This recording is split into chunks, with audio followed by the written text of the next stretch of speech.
Adam Hills. Welcome to Spicks and Specks, the music quiz show that tried to walk like an Egyptian but found it was really inconvenient way to get around. Our two team captains each and every week are the all-seeing Alan Bro and the all-knowing Miff Warhurst. Alan's first guest tonight is a bass guitarist and vocalist who is one of the most influential contributors to British heavy metal music. He has been a member of Deep Purple, played with Gary Moore and Black Sabbath, and is now a successful solo artist with an autobiography on the way. Please welcome to the show, Glenn Hughes. Alan's second team member is an English comedian who says that 4 of her top 5 concerts were by Canadian rocker Bryan Adams. Don't worry if you don't think she's cool, because number 5 was Take That. Give it up for Sarah Millican. Miff's first guest tonight is an American singer-songwriter who has had a worldwide smash with the song I'm Yours and who encourages his fans to post false material about him on the internet. Yay. According to our research, he's one of Zambia's highest-paid female wrestlers. Please welcome Jason Mraz. Miff's final guest is an Irish comedian who says his new favourite film is the Australian classic The Castle, even though he has yet to see the last 20 minutes. Whatever you do, don't tell him that Mr. Kerrigan was a ghost all along. Please welcome Jason Byrne.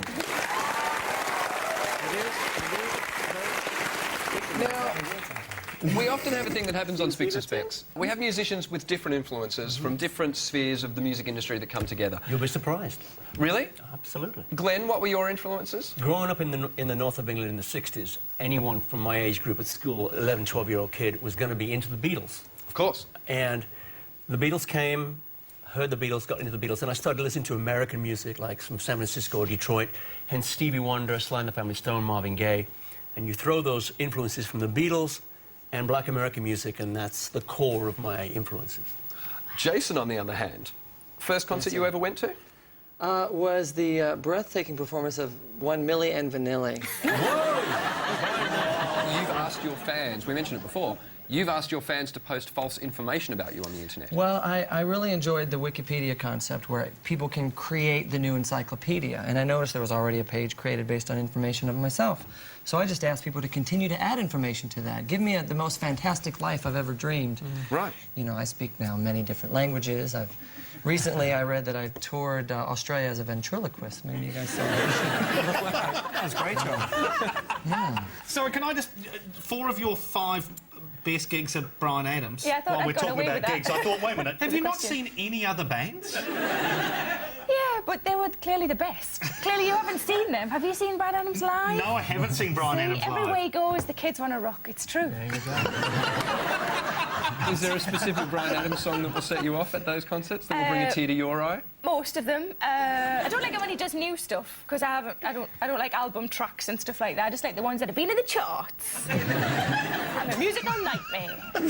So for you, a little bit of everything I do. Oh, stop it. Really? She's going. She's going. It must be a cheap date. I bring my own music. I'm free. I'm not cheap.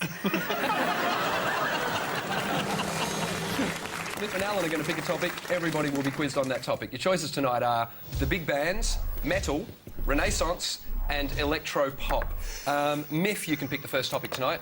Electro-pop. Okie dokes. Alan? We'll have metal, thanks. Certainly. We'll start with electro-pop, though. Everyone on your buzzers? All right. Let's play Spicks and Specks. Your first question for 1 point. Name this kooky rising star of the electro-pop scene. Famous, yes? Lady Gaga. Yes, famous with single poker face. Lady Gaga. First point to Miff.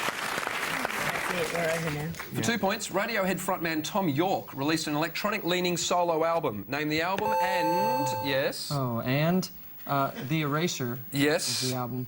What is the and? I don't know. You're going to have to guess at what the and might And the have... rest of the What do you mean? It's called the was- Erasure and? What's the and bit? What is the There's a and? second question. You asked us. I what needed was the 2 name? things. I needed the name of the album, which is The Eraser, Yay! and I needed something else, but because I didn't get the question out and you buzzed in, you have to guess what it was that I might have needed. 16. 16. Is the answer 16? No, it's not. The rest of the question was, what year was it released? 2007. No, I'm going to go back to this side again. I'm going to say 2006. 2006 is the answer. What's the score? What's the score? Are we winning? We are. I know we are. We've only had 2 questions. I know, but I never win. We never win. We'll never win. But yes, you are winning at the moment, Jason. Good. Enjoy it while you can. I know, but he's great. He's brilliant. 3 points for your final question. Listen to the following. Name all 3 electro-pop artists. I'm the operator with my pocket calculator. Oh, hello. Yes. It's Björk, Yes. Kraftwerk and the Ting Tings. Oh, 3 points, Alan Bro. It was Björk, Kraftwerk and the Ting Tings. On to metal. Have a look at this picture of Ronnie James Dio. Tell me what he's doing. Yes. He's throwing the devil's horns. Let's have a look. He's indeed throwing the devil's horns. Something I've never done, by the way.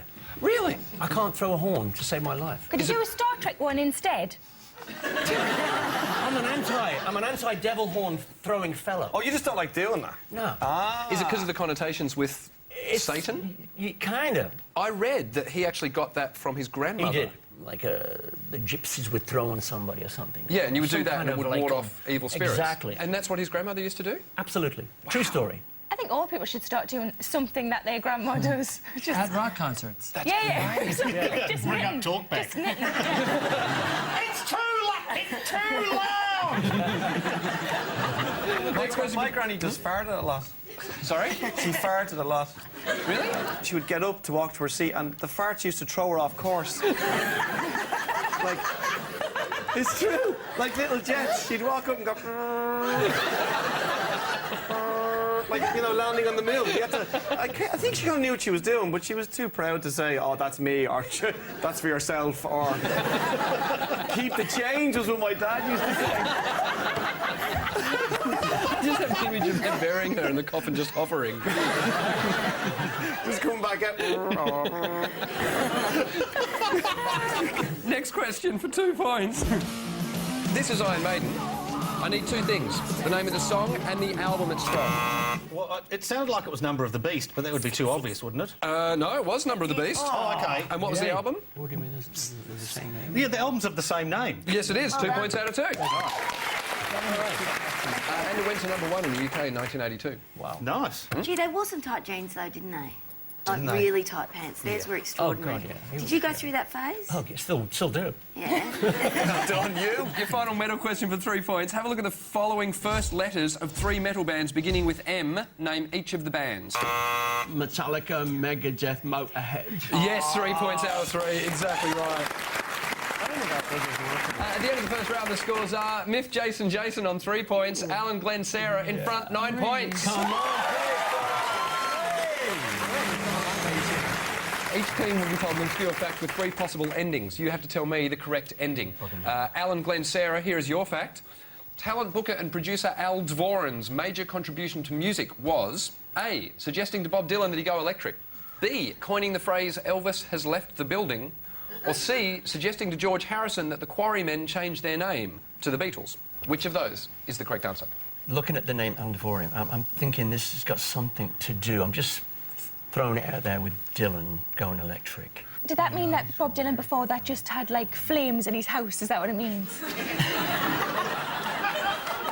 Yes. Just wandering around with candles? No, Yeah. that's exactly what it means. Yeah. And that's Get all why... wired. and- Then you can turn switches on and lights come on. It's amazing. Yeah, Al Dvoran was actually an electrician. Yeah, I think that might be the answer. Oh, I was thinking the Elvis one. Do you think before that he just mentioned when anybody left the building? Like, the Beatles have left the building, nobody took up on that, and then just mentioned loads of other people who might have left the building, and then eventually he said Elvis has left the building, and somebody went, that sounds like a quote. I'm buying that. You think? I'm buying it, yeah. He was a talent booker, wasn't he? Yes, he was. Well, and Dvoran sounds like a European name, and the Quarrymen played in Europe a lot before they became the Beatles. And so I'm just wondering whether this guy's a talent booker who booked them for some little club in, you know, in Belgium or Holland or somewhere like that, and just went,